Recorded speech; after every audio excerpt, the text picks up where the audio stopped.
안녕하세요. 저는 50대 후반이고 슬아에 딸 하나, 아들 하나 있는 전업주부입니다. 최근에 저는 딸아이의 결혼을 추진하다가 저희 집이 풍비박산이 나게 되었습니다. 딸아이의 결혼을 준비하는 과정에서 제 남편의 충격적인 비밀을 알게 되었거든요. 지금부터 그 비밀에 대해 한번 이야기해 볼까 합니다. 저희 딸은 엄마인 제가 봐도 참 이기적인 면이 많은 아이예요. 어떻게 보면 철이 없고 어떻게 보면 순수한 아이죠. 나이가 들수록 남들은 철이 든다는데 아직도 철없는 소녀 같기만 합니다. 남동생인 아들이 오히려 첫째 같을 때가 종종 있어요. 제가 첫 아이가 딸이라 너무 오냐오냐 길렀던 건지 딸아이는 본인을 가장 우선하는 경향이 큽니다. 저희 집은 항상 남동생이 누나를 위해 양보를 해왔죠. 그래서 그런가 나이가 들어 결혼 적령기가 다가왔는데도 딸이 결혼하려고 하질 않더라고요. 남자가 없는 건지 생각이 없는 건지. 그러다 딸아이에게 선을 볼 생각이 있느냐고 넌지시 물어본 적이 있었어요. 예상과 달리 딸아이는 바로 당연하지 라고 하더라고요. 저는 딸아이의 수락과 동시에 남편에게 상의를 했습니다. 선자리를 알아봐야 하니까요. 그런데 남편은 자기만 믿고 기다리라 하더라고요. 저는 속으로 주위에 괜찮은 자리가 있구나 생각하고 기다렸어요.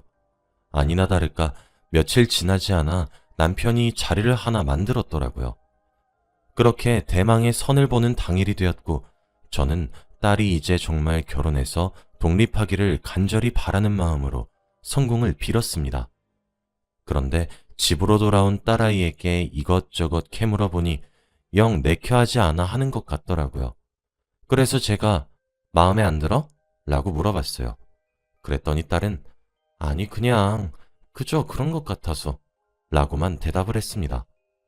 그래서 저는 다음 선자리를 빨리 골라봐야지 했죠. 그런데 남편이 반대를 하더라고요.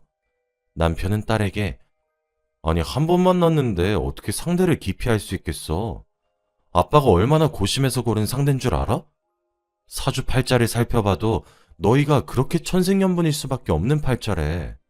당장 다음에 볼 약속 잡아. 라며 호통을 막 치더라고요. 저는 아니 여보 왜 그리 흥분해요. 그저 그렇다는데 다른 사람 만나보면 되는 거지. 라고 말렸더니 남편은 아니 글쎄 우리 진주는 그 남자랑 이어져야 평생 행복할 팔자라니까 그러네. 당신도 진주에게 헛바람 넣지 말고 조용히 있어. 라면서 과하게 흥분을 하는 겁니다. 저는 한숨을 내쉬면서 딸의 방을 나갔어요. 그런데 딸은 그 뒤로도 상대 남자와 몇 번의 만남을 더 가지는 것 같아 보였는데도 점점 마음이 뜨는 게 보이더라고요. 그러다 어찌저찌 해서 결국 상대 남자와 저희 딸이 연애를 하기 시작했습니다. 사실 딸이 시큰둥한 게 제 눈에도 보이고 상대 남자에게도 분명 보일 텐데 연애를 한다고 하니 저로서는 조금 의아하더군요. 그렇게 시간이 흐르는 와중에도 딸은 헤어지니 마니 수차례 반복했습니다. 정말 헤어지고 싶다고 해도 남편이 안 된다며 사주팔자 궁합으로 얼마나 좋은지 아냐고 말이 되지 않는 논리로 억압하니 딸은 체념하고 계속 만나는 듯 했어요. 저와 아들은 딸의 편을 들어줬지만 소용이 없었죠. 사실 딸이 정말 울고불고 난리를 치면서 헤어지고 싶다고 소리를 지르는데 왜 만나야 되는 건지 저조차 이해가 안 가더라고요. 아들도 저더러 아빠 좀 말려보라고 갑자기 변해서 왜 저러시는 거냐고 물어보기도 했죠. 그래도 싸우면서 쌓인 미운 정도 정이라고 지지고 볶으면서 1년 정도를 만났습니다. 슬슬 남편의 입에서 결혼을 하라는 이야기가 나온 시기도 그때부터였어요. 딸은 계속 생각해보겠다고 밀었지만 해가 바뀌면서 딸의 나이에 앞자리 숫자가 하나씩 올라가자 남편은 상견례를 해야 된다고 날짜를 잡으려고 했죠. 그런데 마침 결혼을 서둘렀던 건 우리 남편뿐만 아니었던 모양입니다. 남자 쪽의 집안에서도 빨리 상견례를 해서 결혼에 대해 상의하자고 얘기를 전하더라고요. 시간이 흘러 결국 상견례라는 날이 되었습니다. 상대 남자 측에서 장소를 정했어요. 일식 코스 전문점으로 장소를 정했죠. 막상 상대 남자 측 가족을 보니 남자의 아버지도 참 점잖으신 것 같고 어머니도 정말 괜찮아 보이더라고요. 저희가 상견례를 했었던 계절이 바로 가을이었는데 코스 요리 중에서 계절에 맞는 음식이 올라오는데 전어구이가 올라왔었습니다. 그런데 그때 예비 안사돈께서 저희 남편 보고 사돈, 전어구이 좋아하시는데 한번 드셔보세요. 이 집이 정말 요리를 잘한답니다. 라고 하는 거예요. 저희 남편이 진짜 전어 킬러거든요. 가을이 되면 전어 씨가 마를 정도로 전어를 무척 좋아해요. 그런데 그걸 그날 처음 만난 사람이 알고 있으니까 제가 의아해져서 저희 집 양반이 전어 무척 좋아하는 거 어떻게 하셨어요? 라고 물으니 가을 전어는 집 나간 며느리도 돌아오게 한다는데 가을의 제철인 전어를 싫어할 사람이 세상에 얼마나 있겠어요? 라고 웃으면서 넘기더라고요. 그래서 저도 하긴 그것도 그렇네요 하며 넘어갔습니다. 사실 이때부터 비극이 시작되었던 거였어요. 차근차근 딸아이의 결혼 준비를 시작하면서 점점 남편에게서 수상한 움직임이 포착되기 시작했습니다. 결혼 준비만 하는 건데도 불구하고 남편은 예비한 사돈과 너무 잦은 만남을 가지더라고요. 그리고 딸과 예비 사이가 직접 준비해야 되는 일들을 둘이 나서서 빠르게 정해주려고 했습니다. 정작 결혼할 당사자들은 미적대고 있는데 말이죠. 상견례 때 너무 성급히 결혼 준비를 하고 싶지 않다는 제 말에 동의하지 않은 사람도 그 자리에서 제 남편과 예비 안사돈 딱 둘뿐이었어요. 상대 집안에서도 예비 사위의 엄마만 결혼을 밀어붙이는 모양이더라고요. 그러던 어느 날 예비 바깥 사돈으로부터 연락이 한 통 왔습니다. 기니 할 이야기가 있으니 남편에게 말하지 말고 나와줬으면 한다는 내용이었죠. 좀 꺼림칙하더라고요.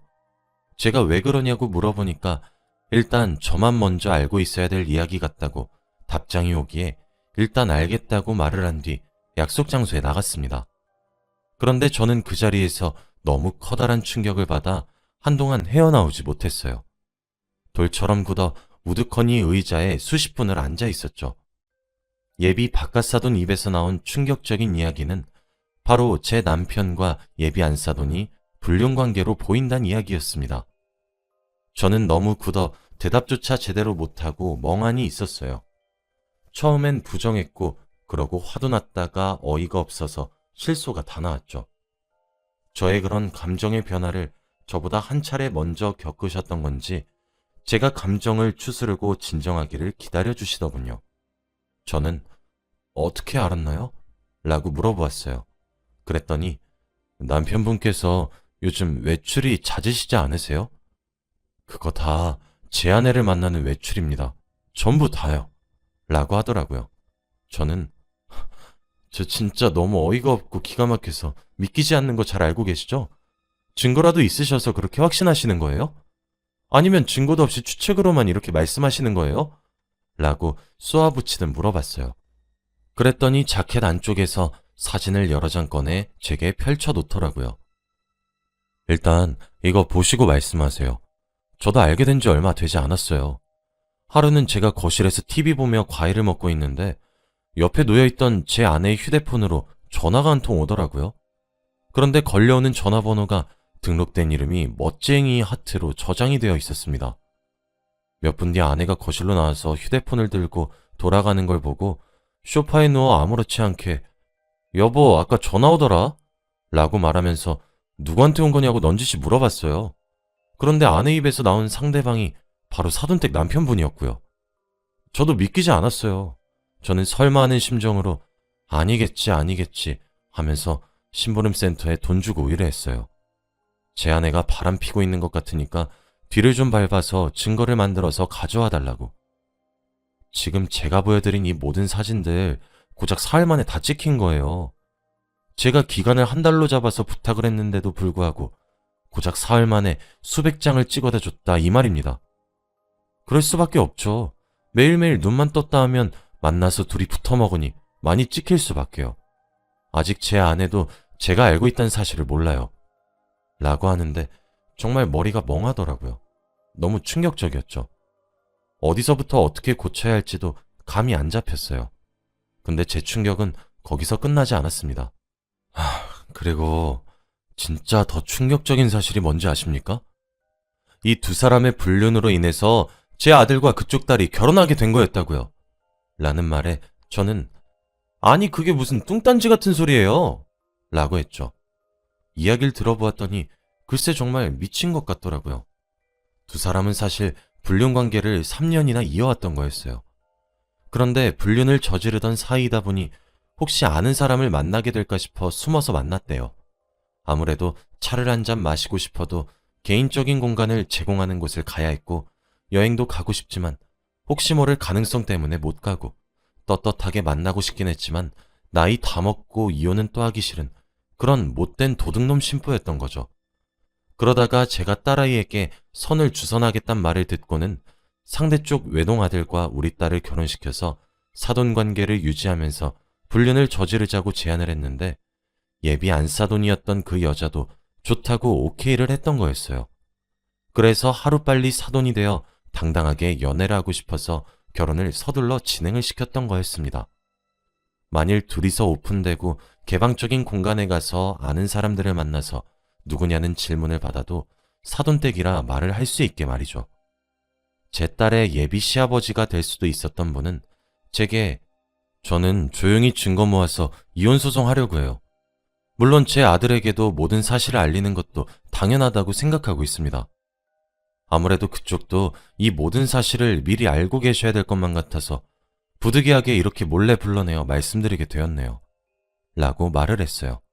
저는 만약 증거 다 모으셔서 이혼소송하는데 사용하신다면 저도 그 증거들 조금 제공받을 수 있을까요?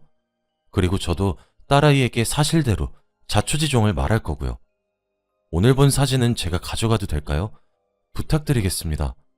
라고 하니 흔쾌히 알았다고 수락하시더군요.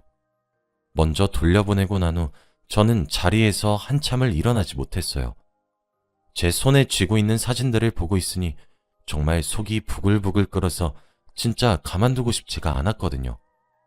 사진에 나온 둘의 모습도 어찌나 더럽고 추잡스러우며 천박한지 길거리에서 대놓고 데이트를 하는 등 참 다양한 모습들이 담겨 있었어요. 정말 비참했죠. 정신을 차리고 시계를 보니 마침 그때가 제 딸이 퇴근할 시간이더라고요. 저는 딸에게 전화를 걸어 제가 있는 곳으로 당장 오라고 말을 했습니다. 딸은 제 목소리에서 심상치 않음을 느꼈던 건지 정말 총알 같은 시간에 도착했죠. 저는 딸에게 너 이번 결혼 엎어야 될 것 같다. 어차피 너도 상대 쪽 남자도 미적지근하게 굴고 어영부영했으니까 괜찮지? 라고 물어보니 엄마, 갑자기 왜 그래? 무슨 일 있었어? 라고 하더라고요. 저는 너무 놀라지 말고 봐줬으면 한다고 말하며 제가 받았던 여러 장의 사진을 딸에게 건네주었습니다. 딸은 의아한 표정이었다가 경악에 찬 표정으로 바뀌는 데는 많은 시간이 필요하지 않았죠. 이거 진짜 미친 거 아니야? 이거 우리 아빠랑 예비 시어머니 맞아? 확실한 거야? 라고 흥분하기 시작한 딸에게 저는 진정하라고 말을 한 후 제가 들었던 모든 이야기를 최대한 담담하게 말해주려고 노력했죠. 입에서 나오는 이야기가 진행되면 진행될수록 딸아이의 표정은 시시각각 변하기 시작했습니다. 딸은 제게 엄마, 이혼해. 나도 돈 벌고 있고 동생도 돈 벌고 있잖아. 엄마가 전업주부여서 이혼하는 게 걱정되면 우리가 부양할 테니 당장 이혼해. 엄마, 이건 진짜 아니야. 진짜 이건 너무 아니라고 하더라고요. 제 아빠가 여자의 눈이 멀어 사랑하는 딸이 절망에 빠진 모습을 보니 이가 부득부득 갈렸습니다. 저는 그날 밤 집으로 들어갔어요. 남편은 그날도 그 여자를 만나러 나갔는지 제가 들어온 시간인 밤 10시까지도 집에 기어들어오지도 않았죠. 저와 딸은 짐을 싸기 시작했어요. 그리고 회사 근처에 자취하고 있던 아들의 집으로 들어갔습니다. 저는 아들에게도 사진들을 보여주며 말을 해주니 아들 또한 이혼했으면 좋겠다고 말을 하더라고요. 남편이고 아버지면서 너무 선을 심하게 넘었다고 말이에요. 일단 알아서 하겠다고 말을 했어요. 남편은 그날 새벽 3시가 되어서야 어디 갔냐며 왜 집에 없는 거냐며 연락하더라고요. 아마 그때 집에 기어들어온 모양이었겠죠. 저는 다음날 오전에 그 여자에게 전화를 걸어서 예비 바깥 어른에 대한 문제로 만나 뵙고 싶다고 말을 한 후 점심 무렵에 그 여자를 만났어요. 진짜 너무 창피한 이야기라 개인적인 방을 제공해주는 카페를 약속 장소로 잡았죠. 그 여자가 도착하자마자 저는 제 앞에 놓여있던 물을 냅다 부었습니다. 지금 뭐 하는 짓이에요? 라며 소리 지르는 그 여자에게 저는 사진을 뿌렸어요. 당신 내가 진짜 모를 거라고 생각했어? 불륜이나 저질러서 가정이나 파탄내는 버러지 주제. 감히 자식들을 니들 연애 노름하는 데 필요해서 결혼시키겠다고 장난을 쳐? 라고 소리를 질렀습니다. 그 여자는 어버버거리며 아무런 대꾸도 하지 못하더군요. 야, 너 진짜 니들 불륜하는데 편하려고 자식들 결혼시켜주겠다고 난리를 떨었던 거 맞아? 진짜 어이가 없어서. 라고 다그치자 그 여자는 제게 갑자기 무릎을 꿇고 빌기 시작하더라고요. 제발 제 남편한테 말하지 말아주세요. 제발요. 당장 헤어질게요. 두 번 다시 만나지 않고 아이들 결혼 이야기도 없던 일로 할게요. 앞으로 진짜 조용히 살 테니까 제발 한 번만 봐주세요. 네? 라며 두 손을 싹싹 비는 그 여자에게 저는 너 진짜 몰랐구나. 이 사진 나도 받은 거야. 누구한테 받았는 줄 알아? 바로 네 남편한테 받은 거라고. 이 사진 전부! 라고 소리쳤습니다. 방 안에서는 저의 씩씩거리는 소리만 들렸죠. 저는 그렇게 무릎을 꿇고 앉아있는 그 여자를 뒤로하고 나왔습니다. 그 후 저는 제공받은 증거 사진들과 문자 내역, 계좌 내역 등을 이용해 이혼소송을 시작했어요. 그 오랜 시간 저를 속여왔던 건 정말 믿기 싫었지만 정말 방대하게 넘쳐나는 증거들을 보고 있자니 믿을 수밖에 없게 되더군요. 변호사님도 혀를 내두르며 아주 쉽고 빠르게 승소할 수 있다고 했습니다. 남편에게 이혼소송과 그 여자에게 상간녀 소송을 동시에 걸었어요. 바로 몇 달 전 소송의 결과가 나왔어요. 당연하게도 제가 승소를 했고 유책 사유가 남편의 외도였던 점, 긴 시간 동안 가족들을 속이고 기만했던 점, 그리고 자신의 불륜에 이용하기 위해 결혼을 강요했던 점 등으로 수월하게 이혼소송에 승리할 수 있었고, 긴 시간 동안의 외도와 30년이 넘는 결혼 생활을 유지한 점으로 저는 생각보다 많은 재산을 분할받을 수 있었어요. 남편은 잘못했다고, 후회한다고 법정에서도 울부짖었으나 저는 냉정하게 외면했습니다. 제 자식들도 남편과 연을 끊기로 했다더군요. 상간녀 소송에서도 쉽게 승소해서 위자료도 많이 받았어요. 그리고 제 이혼 소송과 상대 측 이혼 소송이 거의 동시에 진행이 되어서 그 둘은 한 번에 많은 것을 잃게 되었죠. 말년에 혼자 외롭게 살길 바라는 제 마음이 하늘에 닿았는지도 모르겠어요. 저는 분할받은 재산과 위자료로 새로운 아파트를 구입해서 지금 딸과 아들과 저 이렇게 셋이서 열심히 살고 있습니다. 제 예비 사위가 될 뻔했던 아이와도 좋게 인연을 끝맺었죠. 사실 지금도 배신당했던 충격이 채 가시지 않아 마음이 너무 아프고 힘이 들지만 엄마 마음을 풀어주려고 노력하는 자식들을 보고 있자니 다시 기운이 납니다. 만일 제 딸의 시아버지가 되었을지도 모르는 사람에게 진실을 듣지 않았다면 어떻게 일이 진행이 되었을지 모르겠어요. 아마 그쪽의 이혼소송도 저와 별반 다르지 않았겠죠. 오늘도 스트레스로 살이 많이 빠진 딸의 모습을 보니 마음이 참 싱숭생숭해서 이렇게 글을 써봅니다. 여러분들의 가정에는 이런 일이 없이 평안한 일만 가득하시길 바라는 마음으로 글을 마칩니다. 읽어주셔서 감사합니다.